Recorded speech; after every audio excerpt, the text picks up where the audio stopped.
Hello students, today our topic is assignment method. जैसे कि आप सभी को पता है कि प्रीवियस क्लास में हमने स्टोरी टेलिंग मेथड के बारे में डिस्कस किया था, उसके एडवांटेज और डिसएडवांटेजेस के बारे में बताया था।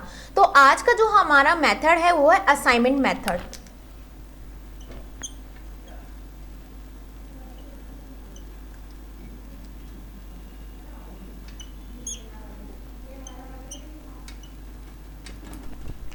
Basically, the assignment method is a simple and most common method of the teaching, especially in the teaching of science। जैसे कि आपको बता दें कि बहुत ही कॉमन मेथड है असाइनमेंट मेथड, और ये स्पेशली हमें जब हम साइंस पढ़ा रहे होते हैं या मैथमेटिक पढ़ा रहे होते हैं या साइंस एसएसटी वगैरह जियोग्राफी वगैरह पढ़ा रहे होते हैं, तो ये जो मेथड है वहाँ पे ज़्यादा यूजफुल होता है। आपने देखा ही होगा।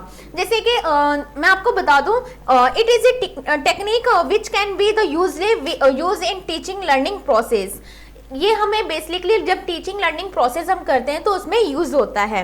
It is an instructional technique comprise the guides information self writing and learning skill and report preparation among this learner. The assignment method is an important step in teaching and learning process. ये बहुत ही ज़्यादा important process होता है assignment method. जब हम किसी चीज़ को पढ़ा रहे होते हैं, बेसिकली साइंस से रिलेटेड सब्जेक्ट होता है, तो उसके अंदर बच्चे को एक असाइनमेंट दे दिया जाता है जिसमें बच्चा self writing and self reporting करता है। इससे के अंदर बच्चे की सेल्फ कॉन्फिडेंट बहुत ज़्यादा इन्हांस होती है और वो सब्जेक्ट जो बेसिकली साइंस से जो टच होता है उसमें ज़्यादा इंटरेस्ट लेने लगते हैं बच्चे, क्योंकि उनको इस असाइनमेंट के अंदर बच्चे को एक्सप्लोर करने का और जो डाटा कलेक्शन होता है उसको करने का बहुत ज़्यादा एक्सपीरियंस मिलता है। ठीक है।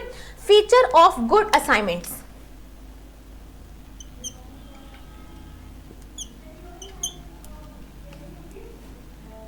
Features of good assignments.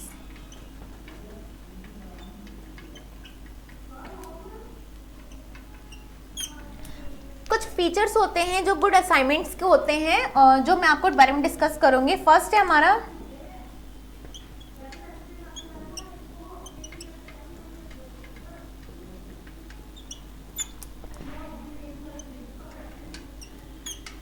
Assignment must be relevant to the subject. Assignment जो होता है हमें रेलेवेंट सब्जेक्ट से ही देना चाहिए। वैसे जो ऐसे सब्जेक्ट ना हो जिस पे हमें असाइनमेंट रेडी नहीं कर सके, जिस पे हम एक्सप्लोर कर ही नहीं सके, जिसका हम डाटा कलेक्शन नहीं कर सके, हमें इस तरीके से सब्जेक्ट का असाइनमेंट देना चाहिए जिससे कि हमें बहुत सारी डाटा अवेलेबल हो सके, जिस पे एक्सप्लोर और डीप स्टडी करने की नीड हो। ठीक है। सेकेंड है this should be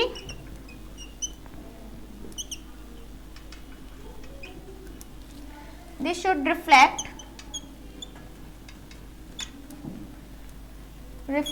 the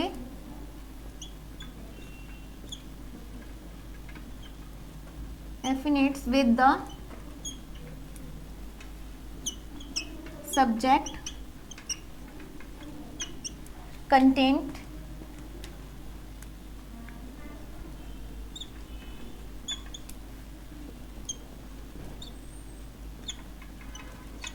text book concern.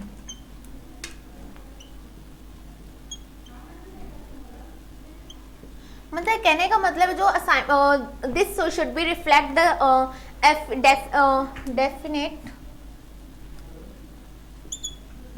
Definite with the subject content in the text book concern. जब भी हम किसी चीज़ पे असाइनमेंट बना रहे हैं तो हमें ऐसे कुछ कंटेंट होते हैं जो हम उसमें ले सकते हैं, सोर्सेज के रूप में ले सकते हैं, जो अदर बुक्स में जो कंटेंट मिलते हैं, तो वो सारे सोर्स हमारे पास होने चाहिए। या ऐसे रेलेवेंट टॉपिक हो जिसपे कि हम ज़्यादा से ज़्यादा सोर्सेज को यूज़ कर सकें। ठीक है। थर्ड है हमारा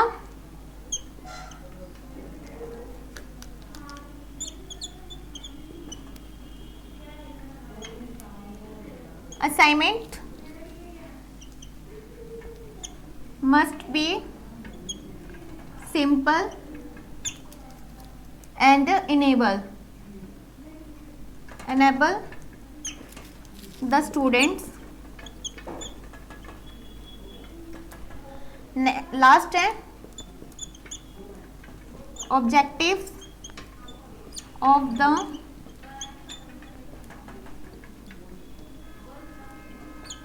assignment must be clear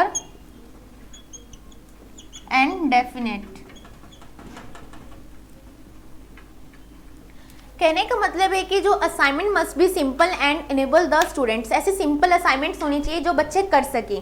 ठीक है, बच्चे के लेवल के अकॉर्डिंग और एज के अकॉर्डिंग और क्लास के अकॉर्डिंग हमें असाइनमेंट्स देने चाहिए बच्चों को। थर्ड लास्ट है हमारा, objective of the assignments must be clear and definite.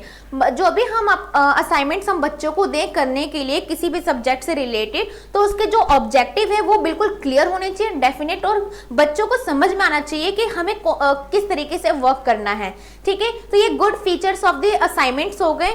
इसके बाद हम डिस्कस करेंगे इसके क्या क्या मतलब के एडवांटेजेस हैं, जिसमें बताऊंगी। इससे बच्चों का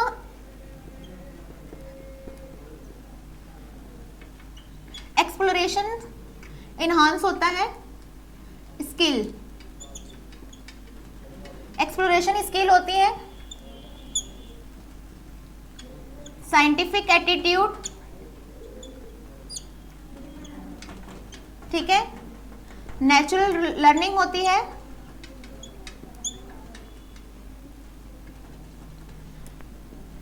बच्चों का सोशलाइजेशन होता है,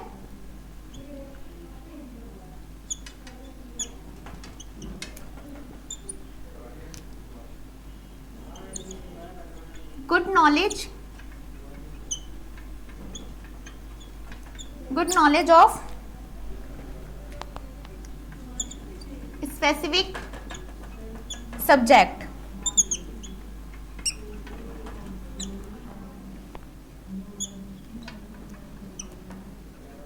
जिस सब्जेक्ट पे ये प्रोजेक्ट या असाइनमेंट्स बनाते हैं उसकी बहुत ज़्यादा गुड नॉलेज हो जाती है, डीपली नॉलेज होती है। इसमें बच्चे को एक्सप्लोर करने की स्किल जो है वो इन्हांस होती है, बच्चा साइंटिफिक एटीट्यूड डेवलप हो जाता है उसके अंदर और नेचुरल वे में लर्निंग करने लगता है। और उसका जो प्रोजेक्ट जो होता है, असाइनमेंट होता है, वो ग्रुप में भी दिया जाता है और सिंगल भी दे सकते हैं।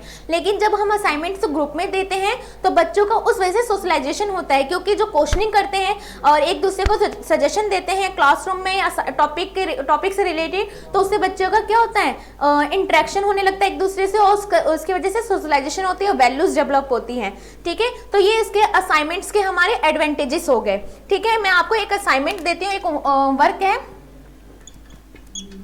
What do you mean by assignment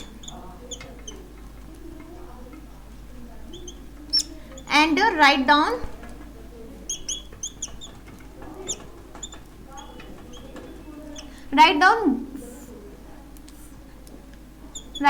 features of good assignment।